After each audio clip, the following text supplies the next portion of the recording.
séminaire du groupe spécialisé de la SFDS, le groupe Statistique et Sport.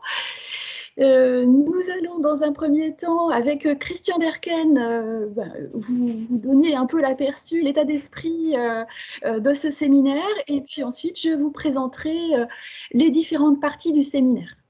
Christian, je te laisse la parole. Merci beaucoup Brigitte. Alors déjà, bienvenue à toutes et à tous. Déjà, je commencerai par des remerciements envers l'ENSAI, en particulier à Brigitte Gelin, qui est elle aussi, qui fait partie du groupe Statistique et Sport et qui est en fait trésorière de notre groupe Statistique et Sport. Et puis, je tiens aussi à remercier la FFR, notamment Jérémy Sheridan, là, qui a bien participé aussi à l'organisation de ce séminaire. Alors après, donc, ce que je veux dire aussi, c'est que ce séminaire, en fait, il est un peu exceptionnel, hein, parce que, en fait, l'objectif du groupe Statistique et Sport, c'est en effet pas de regrouper que des statisticiens qui vont en gros se faire plaisir à travailler sur des données de sport. Non, c'est pas ça du tout l'objectif de ce groupe Statistique et Sport. C'est vraiment d'être au service de la science sportive, que ce soit en termes métiers ou en termes, je dirais, recherche, etc. Donc là c'est vraiment ce point qui est très important. Et donc, du coup, notre objectif, à chaque fois qu'on fait un séminaire, c'est en effet de réunir un maximum de personnes qui ne sont pas forcément statisticiens et statisticiennes. Et là, je pense que le pari est gagné, puisque, en effet, on réunit beaucoup de gens, et j'ai compté, en fait, sur les 300 inscrits, parce qu'on ne sera peut-être pas 300, hein, mais il y a seulement, entre guillemets, que 63 personnes qui font partie de la SFDS. Et donc, le reste, c'est vraiment des personnes qui font, des participants qui font partie de staffs d'universités, du monde professionnel du sport, à la fois je dirais des sportifs, des soigneurs, des dirigeants, enfin bon, voilà, c'est très large. Et donc, ce séminaire, pour moi, il est exceptionnel dans le sens, au moins pour trois raisons. Déjà, sa tenue, parce que en général, c'est sur place en présentiel, et vu bien sûr le contexte actuel, c'est un petit peu logique qu'on fasse ça. Et puis, en termes aussi je dirais, d'audience, hein, c'est ce dont je viens de vous parler, c'est assez exceptionnel puisqu'on est 300 et on regroupe vraiment une pléiade. Surtout des personnes du monde du sport. Et donc ça c'est vraiment l'objectif pour nous est atteint en termes de participation. Maintenant, est-ce qu'on va pouvoir vous offrir à travers je dirais des exposés qui vont être réalisés, est-ce qu'on va répondre à votre attente, hein, on répondra sûrement aux attentes peut-être des statisticiens, mais c'est surtout on a envie de répondre aux attentes du monde du sport, et ça c'est essentiel pour nous. Et puis aussi, c'est exceptionnel en termes de contenu, parce que, si vous voulez, on est sur deux créneaux. Il y a la partie, on va dire, on va parler de sport collectif, hein, du football et du rugby. Ça, c'est vraiment les deux plans sur lesquels on est, mais vous verrez qu'il y a une diversité importante, hein, justement, à ce niveau-là. Et puis, il y a une autre dimension aussi qui est celle des jeunes, en fait, de la jeunesse, puisqu'il y a un data challenge qui a été organisé, mais on vous en parlera plus longuement, donc à l'ENSAI, qui a, je dirais, disons, réuni justement l'ENSAI, Digisport, la FFR et puis la SFDS. Et donc, le groupe qui a gagné va présenter ses travaux. Et puis, il y a un autre point dans lequel, en fait, je travaille, qui est notamment la présentation en fait, d'un projet tutoré qui est en licence pro à Paris Descartes. Et donc, ces jeunes viendront aussi présenter leurs travaux. Donc, on est vraiment, vous voyez, on va dire des bacs plus 3 et des bacs plus 5. Donc, on est vraiment dans un cadre relativement jeune. Et puis, après, il y a aussi au niveau professionnel, ça montrera un aspect amateur et professionnel, du coup.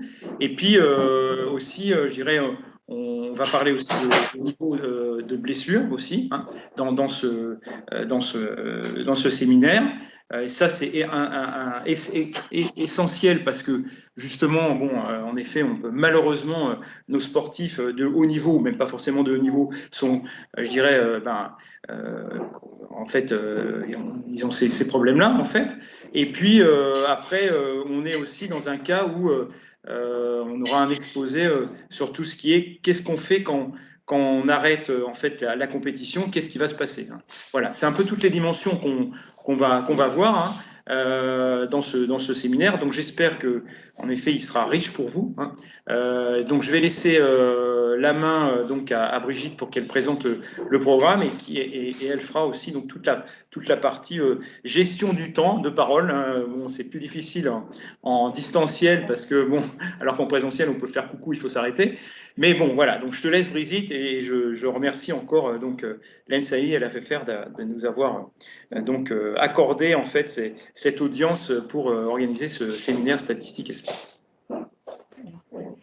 Donc, je vais partager mon écran pour vous montrer plus précisément. Donc là, est-ce que c'est bon? Vous voyez mon écran? Vous voyez le séminaire? Pas encore. Si, maintenant, oui. Voilà, c'est bon. Vas-y. D'accord, très bien. Donc, voilà plus précisément la liste des participants et les horaires. Alors, donc, ce que je voulais dire, c'est qu'effectivement, ce séminaire s'articule autour de 3 parties qui illustrent vraiment les idées fondatrices de notre groupe Statistique et Sport de la SFDS. Une première partie qui traduit la volonté vraiment d'échange et d'ouverture à l'international. Et là, welcome to Catherine et Christophe Lay, qui vont nous parler depuis l'Angleterre pour l'une et depuis la Belgique pour l'autre, de leurs travaux de recherche. Ensuite, la deuxième idée, après une petite pause entre 10h05 et 10h20, la deuxième idée fondatrice de notre groupe Statesport, c'est vraiment de promouvoir l'enseignement de la data science au service du sport, donc l'enseignement, la formation. Et c'est là que nous avons l'intervention de 2 groupes d'étudiants, l'un pour les lauréats du Data Challenge dont Christian a parlé, et puis l'autre pour l'évaluation de la performance sportive au football. Troisième idée fondatrice qui a été rappelée en introduction tout à l'heure par Christian, c'est nous souhaitons mobiliser la data science, la théorie statistique au service des joueurs et de l'encadrement. Et c'est vraiment ce à quoi ces 2 présentations, à la fois de Mathieu Berthe et de Jacques Priou, c'est à cette idée-là que ces 2 présentations vont répondre. Donc après ces présentations-là, nous aurons entre 12h15 et 12h30 la conclusion du séminaire avec des précisions sur le groupe Statesport par Christian Derken, que vous avez pu entendre tout à l'heure déjà, et puis Christophe qui va nous présenter le réseau international S-Training. Alors je vais rebasculer sur Teams et arrêter le partage d'écran.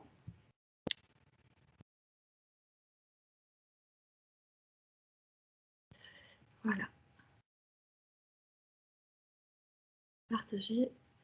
Et j'ai l'impression qu'il y a des participants qui sont arrivés depuis. Non, c'est bon, je ne les vois plus, ils ont dû être acceptés. Parfait. Alors, now it's time to turn to Catherine. So thank you so much, Catherine, for joining us from London for this presentation. It's a very great pleasure for me to underline that your presentation fits very well with the seminar and this particular week, which started with the International Women's Day. And you are going to speak about women in football. So thank you so much. We are listening to you. Thank you. Well, thank you very much. I will share my screen now. So hopefully you will all be able to see this. 1 second. There we go. Yes, so thank you very much for inviting me, first of all. I do apologize. I did live in France for 2 years, but my French is never to a level where I would be able to present anything meaningful to you guys in French, unfortunately. So I will do this in English, and I hope that is all right with everyone. So yeah, as Brigitte just said, I will be talking around research in women's football, which is part of a scoping review that I've done with FIFA. So I promised to do a little bit of a background of myself to start with. And I'm currently a university lecturer at 3 different universities, 2 in London. So I'm a lecturer in sports rehabilitation at St. Mary's University, and I'm an honorary lecturer at Queen Mary University, where I teach and lead football medicine. And then I am an external lecturer at University of Southern Denmark, where I lead a development of an international football center and the medical department there. My research is around 3 main areas, women's football being one of them. I work both in men's and women's football, and these are sort of the collaborants I currently work with. So very much within English football, from both like a national team and club level, both from the men's and the women's side. Then I'm a member of a group trying to steer women's football research from FIFA, which is some of the work that I will talk to you guys about today. And then I'm also, well, as of yesterday, not longer a guest, but a member of the Fitness for Football coaching education program, where we try to define how coaching education should be shaped for women's football. And on top of that, and I've promised Geoffroy Berthelot to mention this, I also collaborate with INSEP on tennis. So I worked there many years ago doing epidemiological research in tennis, and we're trying to regather data at the moment, struggling with getting the ethical approval from many different countries, but something we're working on and very excited to do. So yeah, the presentation that I'm doing today is based on a paper that we've recently done on research in women's football. The group was composed of, well, myself and 5 brilliant guys. So Albert is one of my superstar students. Ritan is the head of medical for England Women. Franco is head editor for the journal Science and Medicine Football, Andy Massey, who is medical officer for FIFA, and Alan McCall, who's head of research for Arsenal FC. So absolutely brilliant group of people to do this kind of research with. And just a bit of background. So in FIFA's latest vision of making a football truly global, they included a statement that they want to accelerate the growth of women's football. That can be done in many different ways, but from a research perspective, we know that men's research is pretty well established. There's a lot of research out there. I'm not saying all of it is good. However, the women's football side is very much developing, and we know that there's a lot more to be evidence-based than currently is. And how is that? Well, first of all, from an English perspective, the English Football Federation banned women's football for 50 years. So from 1921 to 1971, women's football was banned in the UK, which wasn't just a national thing, but from a global perspective, if you compare and look at when the first World Cup started for men and women, you can see that there's quite a big difference. So the first World Cup for men was in 1930, whilst the first World Cup for women was in 1991. Just the pictures themselves will clearly demonstrate what a time difference there was between the two images taking, or the two events taking place. And I think in relation to this, there's been some research gender bias in terms of the fact that we've had a tradition of doing research in the areas where there's already been research. So people being tempted to sort of build on hot topics rather than discover the unknown.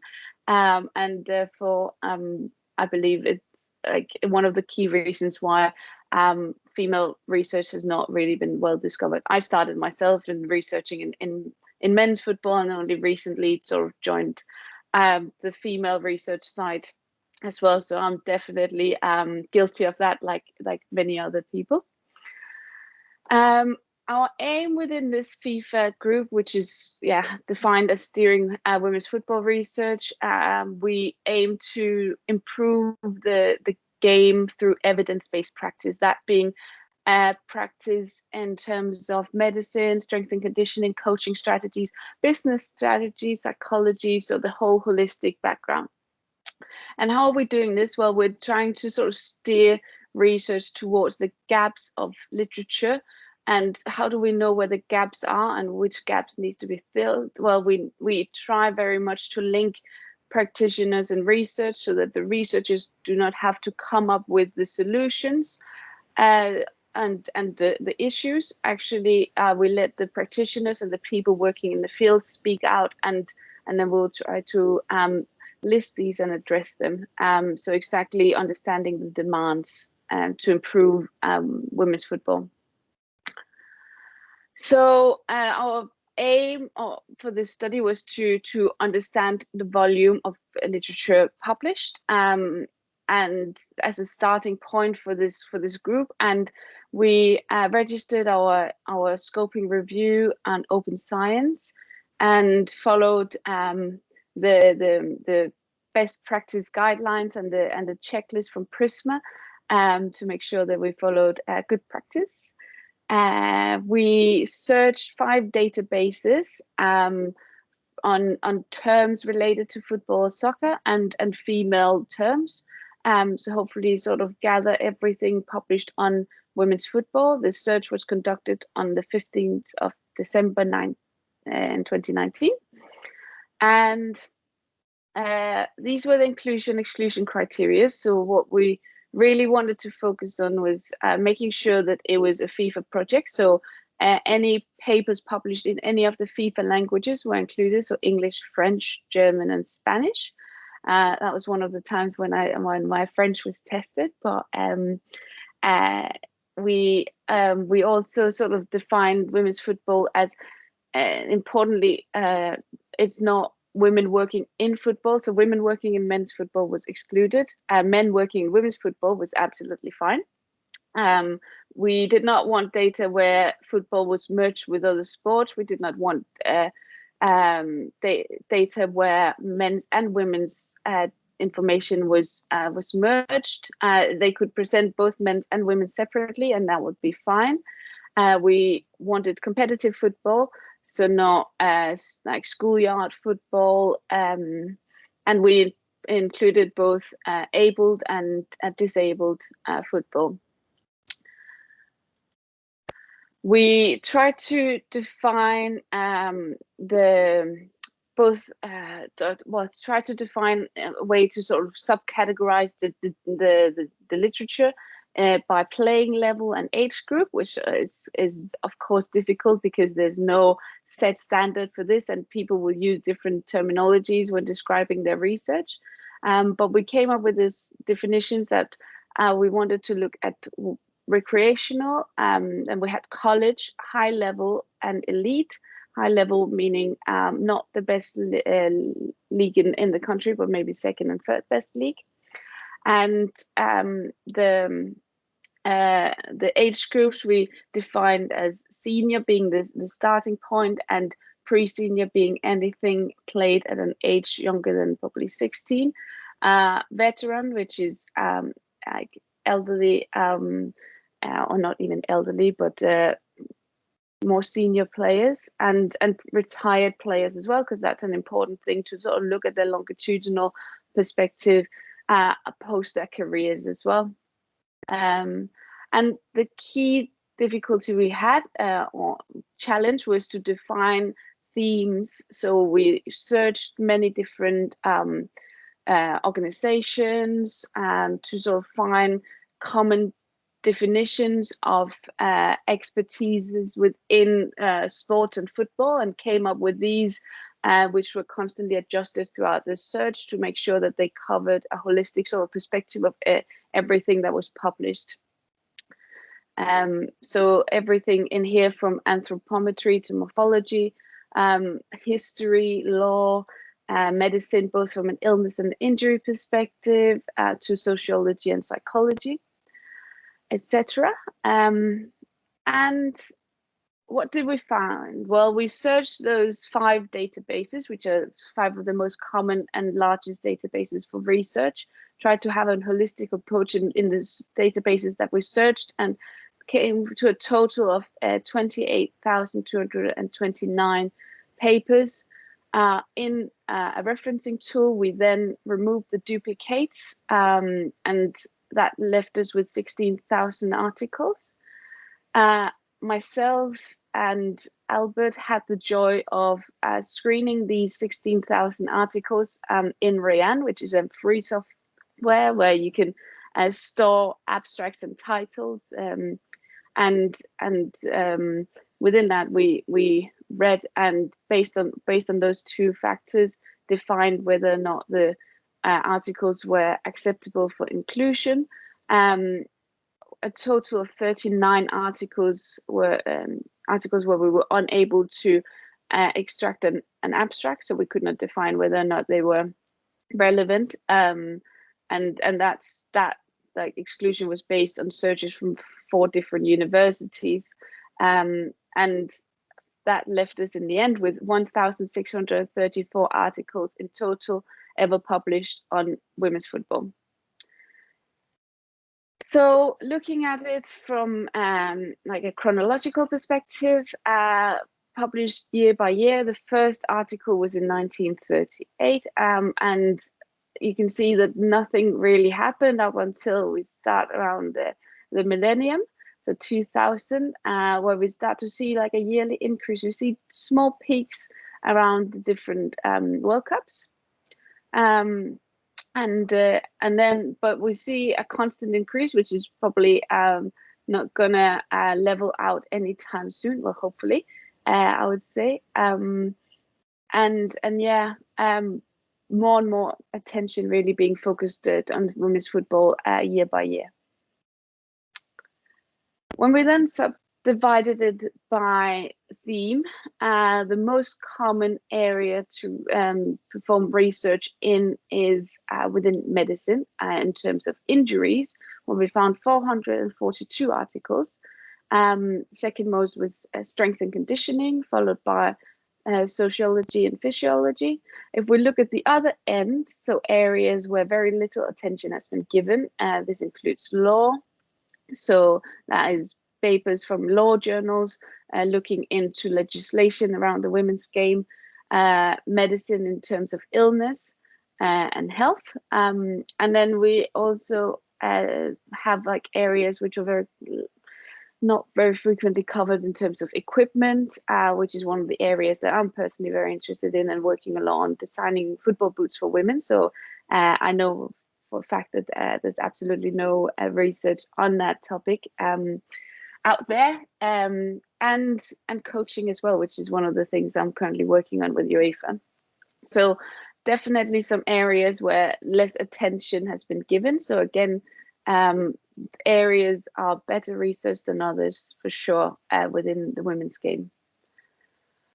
We then, as an example here, subcategorize the different themes. So you'll see the themes up here by who the research focused on, and the playing level that was researched, as well as the age group which was researched. As you can see, just from these 7 categories, only a single study looked at disability players, which was around strength and conditioning of elite senior players. So absolutely nothing on non-elite or non-senior players from these 7 themes. The vast majority of research was focused around the player themselves, and the spread was fairly high between elite, high level, college and university, recreational players.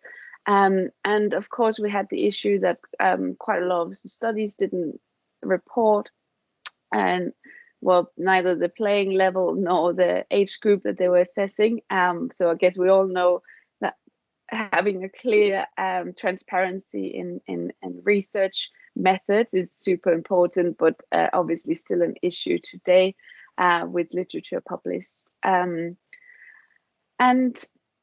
So basically, we try to sort of, from this, obviously, we can't say what is good and what is bad. It might be that all the papers here are of poor quality and therefore not very useful. That is to be decided later on. At the moment, what we've done is quantify it in terms of volume. So where is the attention and where is there no attention? So basically, we found in terms of the overall impact of the study that there were 15 different themes. 2 studies looked at law, 442 looked at sports injuries or football injuries. So really a varied level of focus. As I said, disability football is not well researched at all. And the majority of research focuses on the player. Obviously, they're really important people in and around women's football, where we need to evidence-based practice, such as coaching, referees. But obviously, that's just an example. The whole backroom staff and the business behind is obviously very important to fully understand and optimize. And this might be me being biased, but obviously research is a good way to sort of improve the best practice within any of these fields.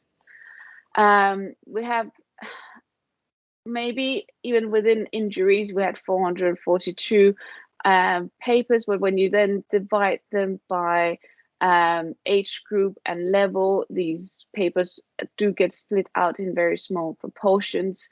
So no, I would be bold enough to say that no area is really well researched yet within women's football.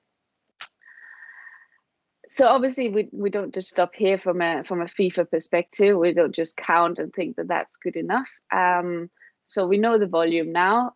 We know the areas of focus. Our next step is to interview experts within the field, both players, backroom staff, experts within FIFA, to identify where they believe that their key gaps are within the sport, and sort of define guidelines for researchers to sort of address areas where like research is needed. So almost making a list of saying, hi guys, please can you research these areas, because that is going to improve the quality of evidence-based practice in women's football. Another step that I'm currently looking into is publishing a paper where we've looked at that sports injury, our football injury data, and as you can see here from a sneak peek from the results, looking at the different body parts using Fuller's consensus statement of body parts for defining injury in football. We have focus around the whole body, head and face, very much around concussions and the knee. So these are the hot topics within female sort of medical research. Whereas if you have a player with a lower back issue or an ankle injury, there'll be very little evidence to sort of base your evidence-based practice around in your club or your team if you are medical staff, which is obviously from my perspective, being having a background in football medicine, quite concerning.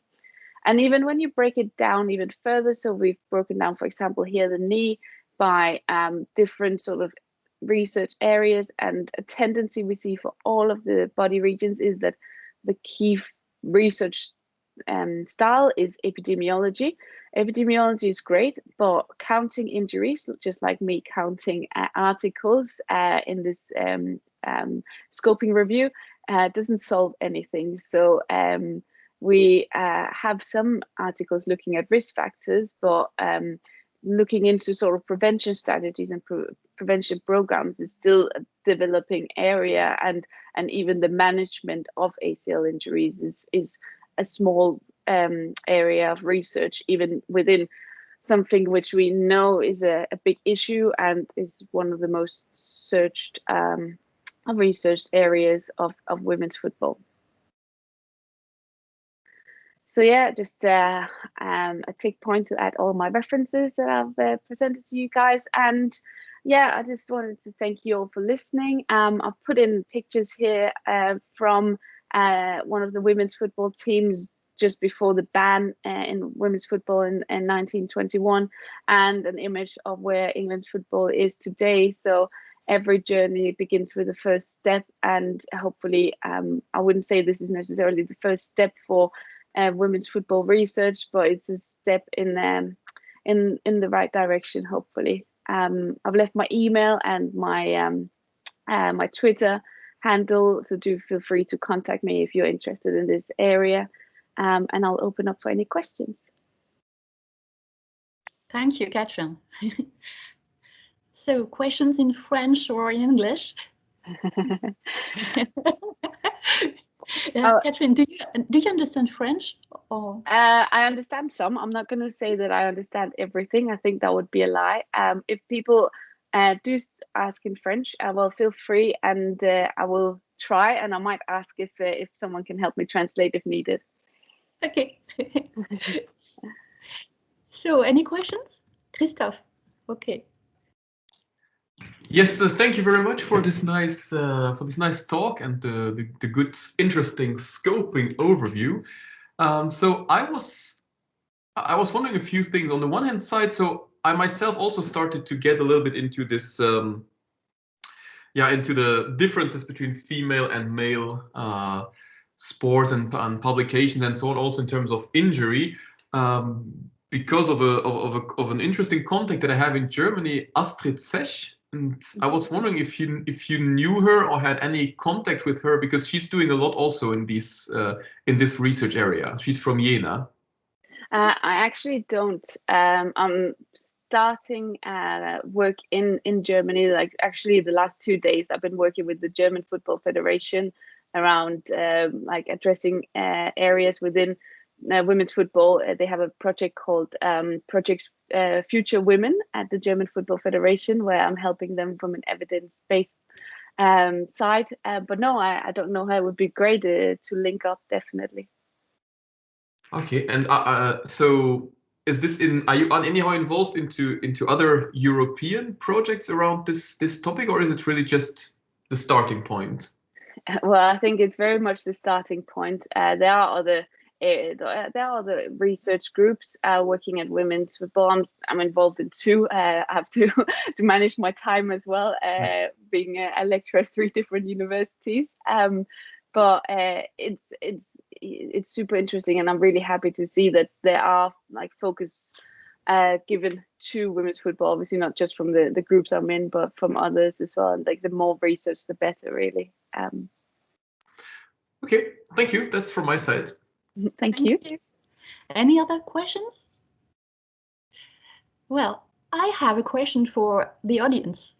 Parmi tous ceux, parmi vous, vous avez donc des représentants du monde du sport, des encadrants, des fédérations. Est-ce qu'il y a des réactions, des besoins par rapport à certains types de recherche?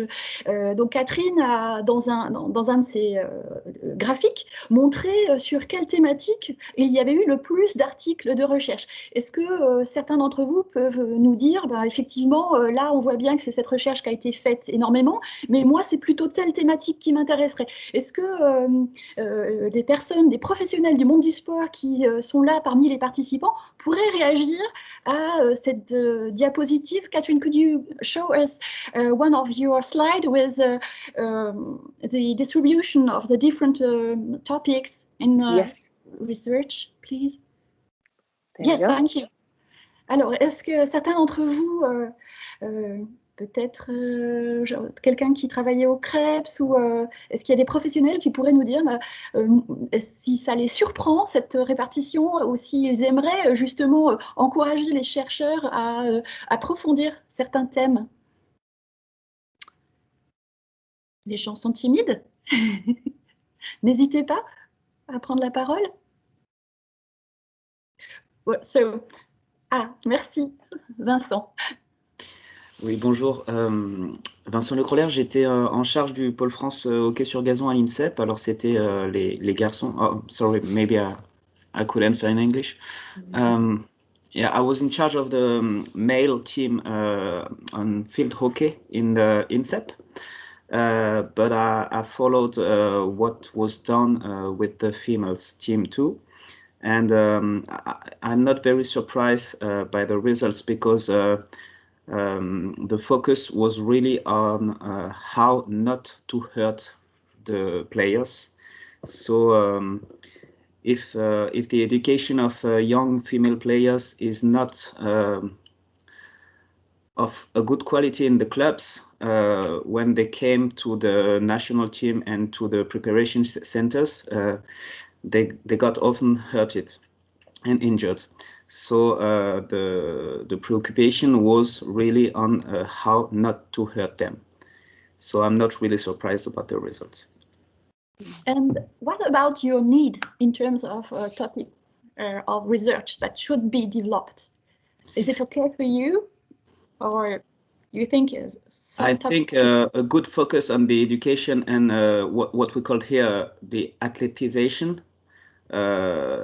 because there's a lot of work on re-athletization, but the priority is how to make the athletization of the players would be a great thing, because I think there is a lack in that case. Thank you, Vincent. Thank you so much. Well, time is running. Thank you, Catherine, again for your presentation. Very nice presentation, which is a first step for women, for women in football and maybe in general. So, bye. Thank you very much, and yeah, thank you for letting me present today. You're welcome. Maintenant, eh bien, c'est au tour de Vincent, pardon, de Christophe, excuse-moi, de Christophe, de nous parler finalement d'une autre actualité qui a un impact sur le sport et la data science, puisqu'il va nous parler de saison de football abruptement stoppée. Et on sait pourquoi, puisque c'est l'actualité de la pandémie. Voilà, donc merci. Christophe, je te laisse la parole. Merci beaucoup, Brigitte. Juste la question habituelle, est-ce que vous pouvez voir mes slides? Oui, c'est bon. Oui, ok, parfait. Merci. Donc, voilà, merci beaucoup pour l'invitation de parler aujourd'hui. Je n'avais pas préparé sur mes slides une présentation de moi-même, donc juste brièvement, je suis un statisticien. Je travaille à l'université de Gand, mais je vis au Luxembourg. C'est pour ça aussi que j'ai dit que avec maintenant que le Luxembourg participe aussi au séminaire d'aujourd'hui, parce que justement je suis au Luxembourg à cet instant.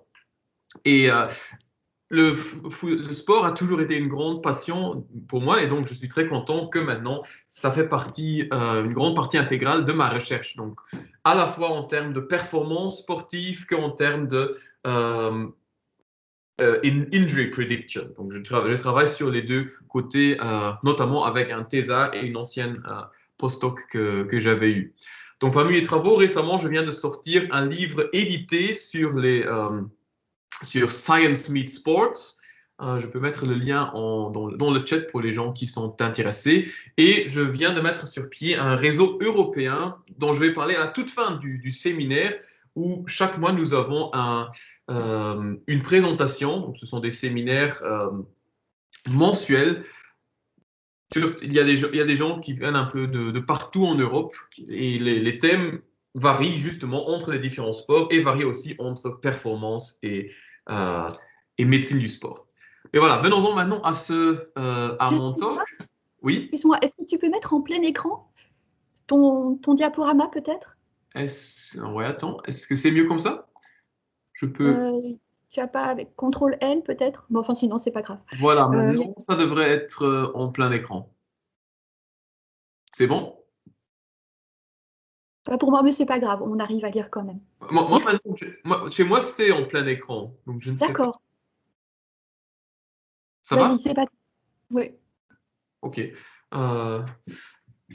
Donc, je vais vous présenter notre Probabilistic Final Standing Calculator. C'est un travail justement effectué avec mon thésard Hans van Eetvelde et Lars Magnus Wattum de Norvège. Donc, voilà. Vous vous rappelez tous ce qui s'est passé la saison passée à cause du coronavirus.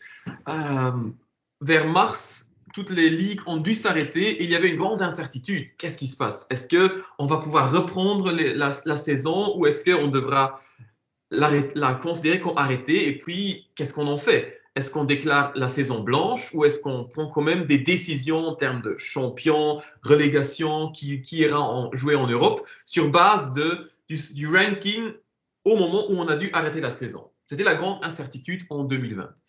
Et laissez-moi vous donner un petit rappel de l'année 2020 parmi les grandes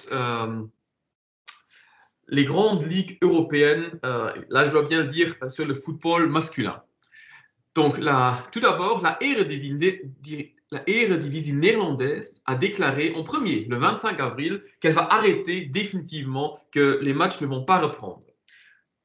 Après, suivirent la Ligue 1 en France, le 28 avril, et la Ligue belge, le 15 mai.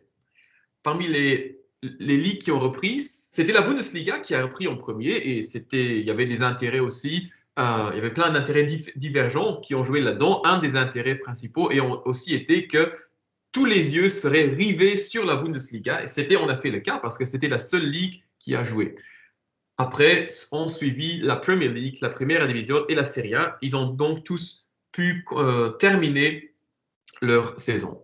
Parmi les pays qui ont décidé d'arrêter, comment est-ce qu'ils ont évalué la saison? C'était ça la grosse question. Et il y a eu beaucoup de débats à ce propos. La Eredivisie, ce qu'ils ont fait, c'est qu'ils ont pris le ranking du 8 mars, mais ils n'ont ni déclaré de champion, ni d'équipe reléguée. Par contre, les représentants européens ont bien été choisis sur base de ce ranking. La Ligue belge a fait la même décision, mais elles ont quand même déclaré Club Bruges champion. Il faut dire aussi que Club Bruges était très loin devant les autres équipes. Et en Ligue 1, en fait, tout a été décidé. Les représentants européens, champions et équipes reléguées. Il y a eu des grandes discussions à ce niveau, surtout en termes de relégation. Mais quand même, elles ont été décidées sur base du ranking arrêté. Mais étant donné que toutes les équipes n'avaient pas joué le même nombre de matchs, il y a eu un ranking pondéré. Donc, on a fait un ranking selon le ratio de points obtenus par match.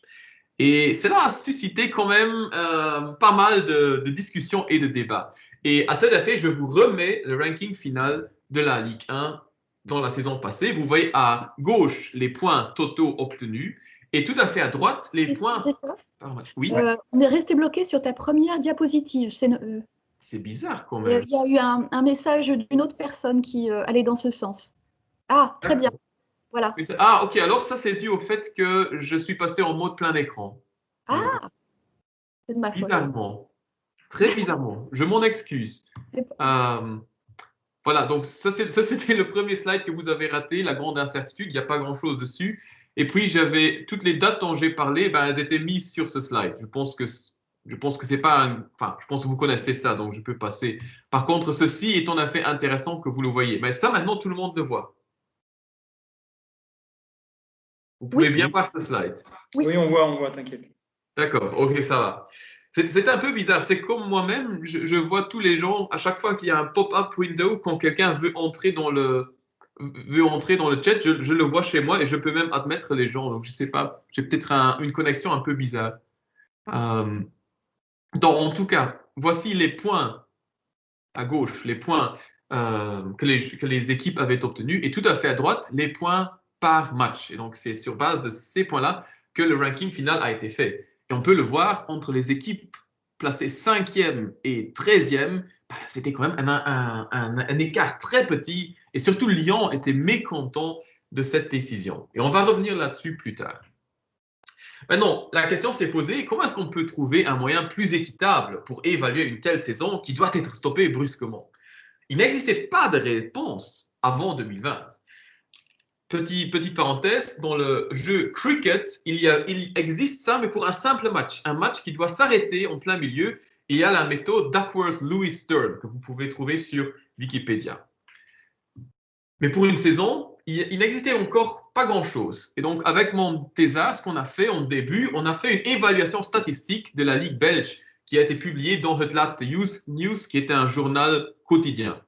Et un Français du nom de Guillon, il a fait la même chose pour évaluer la Premier League et il l'a publié aussi dans un magazine quotidien, The Times.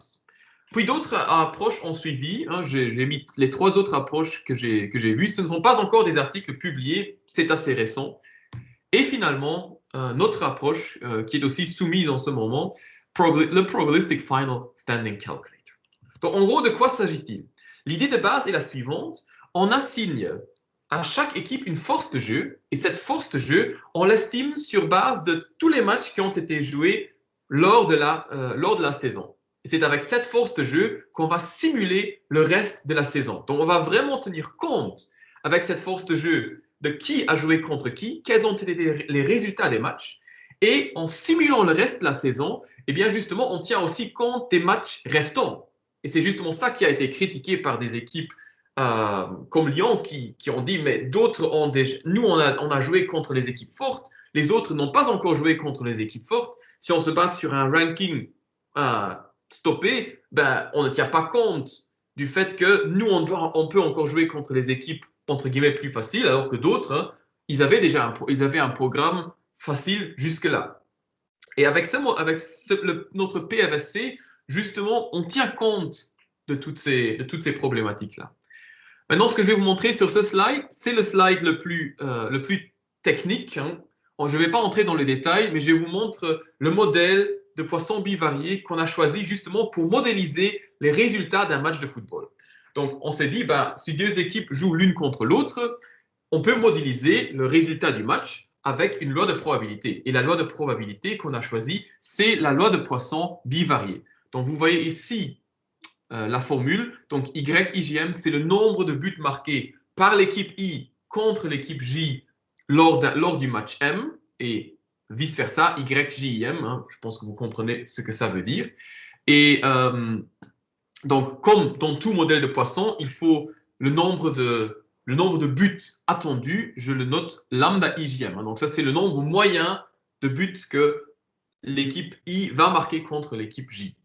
Alors, les probabilités sont obtenues selon cette formule hein, que vous pouvez regarder. Je dis juste un paramètre qu'il faut mettre en évidence, c'est le paramètre lambda C. C'est une sorte de paramètre de covariance qui mesure l'interaction entre les équipes.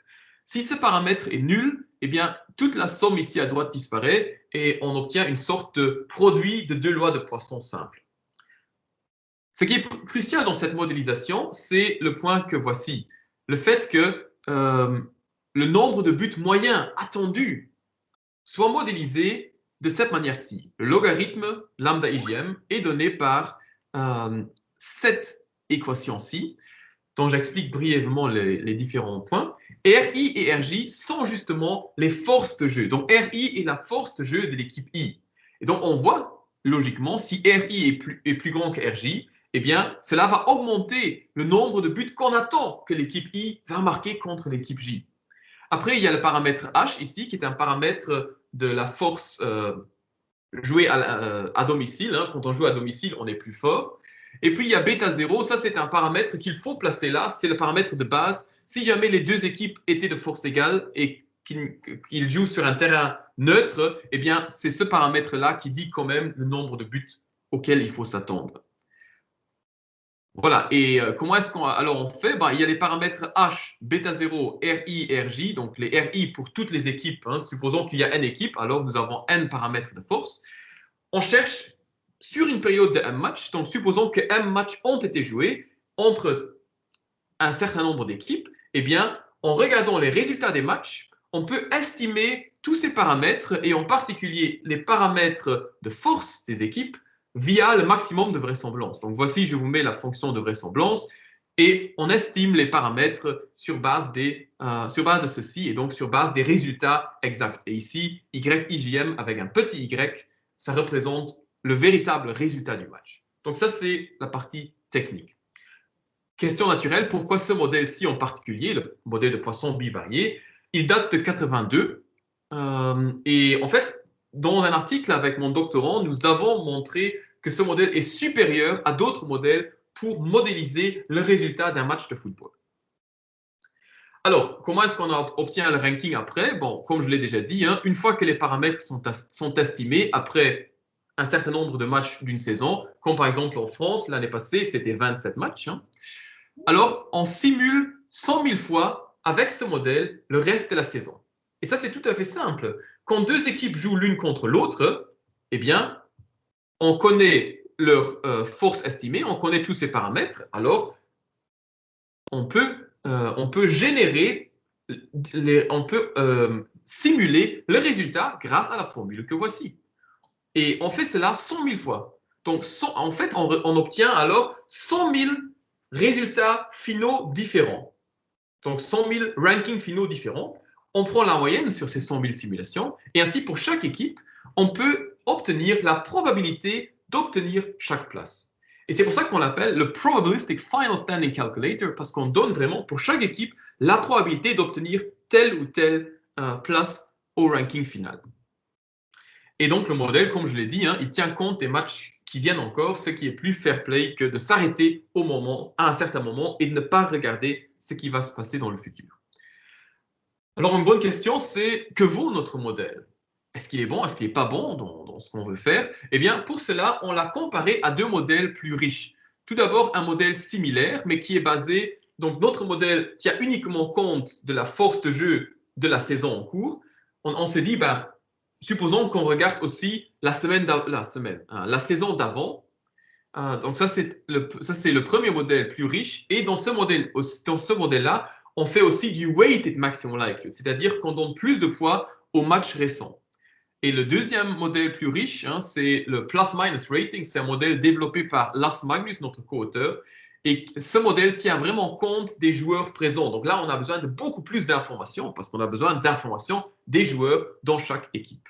Alors que dans notre modèle, on regarde uniquement les résultats des équipes. Alors, comment est-ce qu'on fait la comparaison? On s'est dit, on ne peut pas vraiment faire la comparaison sur base de la saison passée, Ligue allemande, Ligue espagnole qui ont continué parce que la continuation, c'était sous format Corona, sans spectateurs et parfois il y avait aussi des joueurs qui ne pouvaient pas jouer à cause du coronavirus. Donc ça, ce serait pas vraiment, les résultats qui ont suivi ne reflètent pas vraiment ce qui s'est passé avant dans la saison. On l'a vu, il y a eu des études aussi là-dessus. Donc, ce qu'on s'est dit, c'est prenons plutôt des saisons passées qui se sont déroulées naturellement. On fait des arrêts virtuels à plein de moments différents. On simule les matchs restants et puis on compare les trois méthodes sur base des standings finaux réels. Et cette comparaison, on a utilisé deux métriques de comparaison. Une fois, une métrique sur base des résultats de chaque match. Donc, on a regardé quel modèle peut mieux prédire le résultat de chaque match. Pour cela, on a utilisé le Rank Probability Score. En gros, c'est une manière de pénaliser une mauvaise prédiction. Si par exemple, je prédis une victoire de l'équipe A, alors que c'est l'équipe B qui gagne, c'est moins bon que si au final, il y avait un match nul. Donc, c'est un peu comme ça que le Rank Probability Score tient compte vraiment du résultat final. Donc ça, c'est comparaison match par match. Et puis, on a aussi fait une comparaison sur le tableau final. Ça, c'est le Tournament Rank Probability Score, une métrique qu'on vient de définir récemment et qui tient aussi compte si une équipe est prédite s'arrêter en position 2, si en réalité elle s'arrête en position 4, c'est mieux que si elle s'était arrêtée en position 10. Je ne donne pas plus de détails, mais ça, c'est nos deux métriques.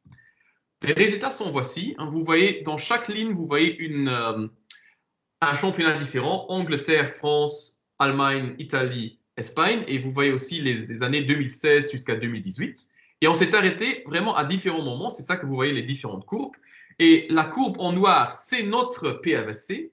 En rouge, c'est le modèle enrichi 1. En bleu, le modèle enrichi 2. Et on veut à chaque fois que le RPS soit le plus bas possible. Donc, ce qu'on peut voir, c'est que, au fur et à mesure, normalement, la plupart du temps, quand la saison se développe, plus on arrive vers la fin, plus petits sont les RPS des trois modèles, ça c'est bien logique. Et ce qu'on constate aussi, c'est que à partir du moitié de la saison, il n'y a pas de très grande différence entre notre modèle et les modèles plus riches.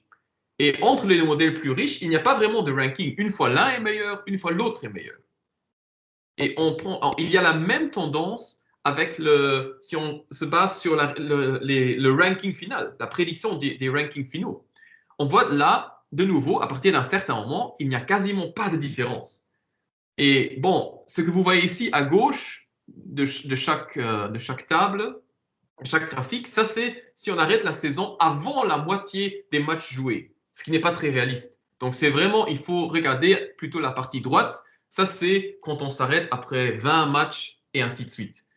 Plus réaliste parce que je pense que personne ne déclarait, tout le monde déclarait une saison blanche si elle s'arrêtait avant que la moitié des matchs soient faits. Donc ça c'est juste pour voir l'évolution. On voit que notre modèle, il a besoin d'un peu de temps pour se coller aux autres.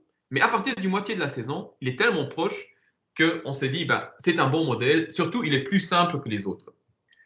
Et bon, je vais terminer par revisiter la Ligue 1 en 2020, donc l'année passée. Voici, vous voyez les forces de jeu estimées des différentes équipes. PSG domine largement. Et on voit que Lyon arrive en deuxième. Ce n'est pas surprenant parce que Lyon a eu des matchs très... a souvent aussi perdu seulement sur base d'un but d'écart. Donc, ce n'est pas tout à fait surprenant que Lyon soit estimé d'avoir une force de jeu si élevée. Alors, avec ceci, nous obtenons le résultat suivant pour nos probabilités. Vous voyez que PSG, avec 100%, a toujours été en premier. Donc là, il n'y a aucun doute. Pour la deuxième place, Marseille a clairement été l'équipe qui a été le plus souvent classée deuxième. Pour la troisième place, c'est un peu moins évident entre Rennes et Lille. Et puis, ce qu'on peut voir, c'est que Lyon, Lyon quand même a de grandes chances d'être placé en tant que représentant européen. Je vous rappelle, pardon, je le fais tout de suite. Donc, et ce qu'on peut voir aussi, c'est les équipes reléguées. Eh bien, ce n'est pas surprenant. Amiens avait 68% de chances d'être relégué, 19e ou 20e, et 100% pour Toulouse.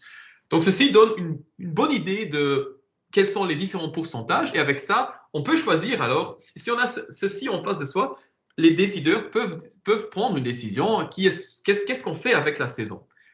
Quelque chose qu'on peut faire, c'est par exemple le expected rank, donc le rang moyen obtenu sur les 100 000 simulations. C'est quelque chose qu'on peut regarder. Bien que ceci, évidemment, donne plus de détails, mais ceci aussi est intéressant. On voit très clairement le ranking PSG, Marseille, Rennes, Lille. Je compare avec le ranking final obtenu, ben, ça correspond bien avec ce qui a été décidé. Donc là, il n'y a pas de changement. Par contre, à partir de la 5e place, on voit qu'il y a un changement. Lyon passerait en 5e place et ce, assez clairement avant les autres. Et Nice serait d'ailleurs seulement 9e. Donc là, on voit que quand même, les futurs matchs à jouer entre les équipes où c'était très, très, très close, là, on voit quand même qu'il y a une différence entre ce que notre modèle prédirait et la décision prise. Et je termine avec la conclusion. Donc, c'est un modèle stochastique plus fair play pour évaluer les saisons stoppées brusquement.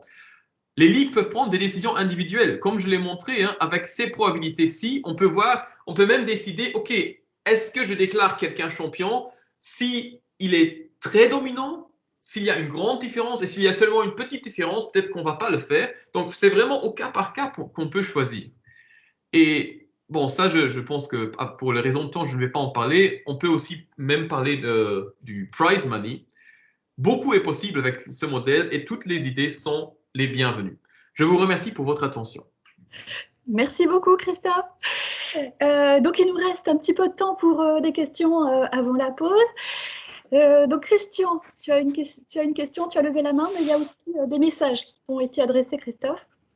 Alors je vais aller voir ça. Alors, pendant ce temps-là, je te pose la question, Christophe. Du coup.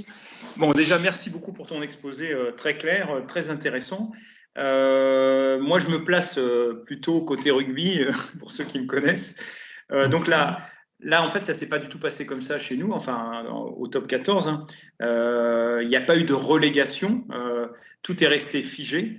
Et puis, à un moment donné, on voulait en effet que il y ait des matchs en fait parmi les leaders, mais bon, ça s'est pas fait non plus, bon, pour des raisons justement sanitaires. Donc c'est complètement différent.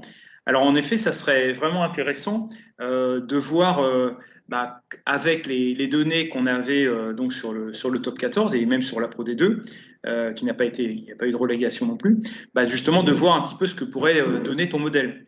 Donc, je ne sais pas si on pourra regarder ensemble, mais en tout cas, ça serait intéressant parce que par rapport à, je pense qu'il y a des collègues de la FFR qui sont là, ça pourrait être aussi intéressant de voir qu'est-ce qui se serait passé. Hein, parce que forcément, les premiers en Pro D2 qui devaient passer en top 14, ils n'étaient pas vraiment contents. Hein, c'est comme Lyon de tout à l'heure. Hein, voilà. Donc voilà, c'est simplement pour justement l'aspect fair play serait justement intéressant à regarder. Voilà. Ah oui, mais ça, avec grand plaisir. Je pense que c'est tout à fait quelque chose qu'on pourrait regarder ensemble. Je pense que le modèle de poisson pourrait tout à fait aussi s'appliquer dans cette situation-là. Et donc, ça il faudrait juste voir. Mais sinon, oui, ce serait tout à fait intéressant d'étendre cela à d'autres sports. Absolument. Absolument. Donc, tout à fait parfait pour ça. Merci beaucoup. Il y a un petit message d'Olivier Hiquet qui nous dit « En top 14, pas de descente et pas de champion non plus ». Est-ce que... En effet, oui, il n'y a pas eu. Hein, c'est resté figé. C'est une saison blanche, en fait. C'est comme si on n'avait rien fait, en fait. Voilà. Oui. Alors, je vois aussi la question de Quentin de La Roche-Lambert. Si j'ai le ranking de la Ligue 2. Alors, on avait regardé le ranking de la Ligue 2. Ça j'en suis sûr. Je vais regarder après si je le retrouve. Si jamais je le retrouve encore à temps, je le mettrai dans le chat. Ça va? Très bien. Bon. Alors, peut-être une dernière question, même si normalement on devrait être en pause. Sinon, on... Ah, j'ai un séminaire, c'est bon, ils m'entendent. Attends. Oui. Pas de questions? Bien. Ah, je vois qu'il y a une question. J'ai aussi mis le lien vers le livre pour ceux que cela intéresse dans le chat. Donc, vu que le nombre de buts est pris en compte pour calculer l'écart de force d'équipe d'autres sports où plus de points sont marqués, donneront sans doute des résultats intéressants. Non. Oui, tout à fait. Je suis tout à fait d'accord. Le football est peut-être un des pires sports, justement, ou plus difficile sport pour ce genre de modèle. On avait une fois fait cela avec le handball et là, c'était plus clair, c'était plus facile de faire des prédictions aussi des résultats. Donc, tout à fait, on l'a fait pour le foot parce que c'est là où il y a eu le plus de discussions, mais absolument, c'est quelque chose qu'on peut étendre à d'autres sports. Il faudrait juste songer au meilleur modèle. Si quelqu'un est intéressé, je serais fort content pour y regarder ensemble. Super. Donc Antoine, tu avais levé ta main, c'était pour poser la question ou pour rajouter quelque chose par rapport à ton message? Oui, non, c'était voilà, juste pour appuyer ma question. Du coup, c'était peut-être rajouter une notion de temps de possession pour le foot, vu que le nombre de buts, vu qu'il n'y a pas énormément de buts dans un match, peut-être un temps de possession peut montrer peut-être de façon plus flagrante un écart de niveau entre deux équipes. Ça, c'est une idée intéressante. Oui, je n'avais pas encore pensé à ça. Ce serait intéressant, en effet, de songer à rajouter cette information. Oui. Merci. Pas de souci. C'était tout ce que j'avais à dire. Merci beaucoup d'avoir répondu. Merci beaucoup. Donc là, nous avons une petite pause de prévue. Donc encore merci Christophe pour cet exposé très intéressant et puis donc les collaborations qui semblent s'annoncer autour de ce sujet. Je vous propose aussi, pour ceux qui ont levé la main, de la baisser pour qu'on puisse de nouveau les prendre en compte tout à l'heure. Et donc on se retrouve à 10h20 pour les exposés des étudiants. À tout à l'heure à 10h20. Bonne pause.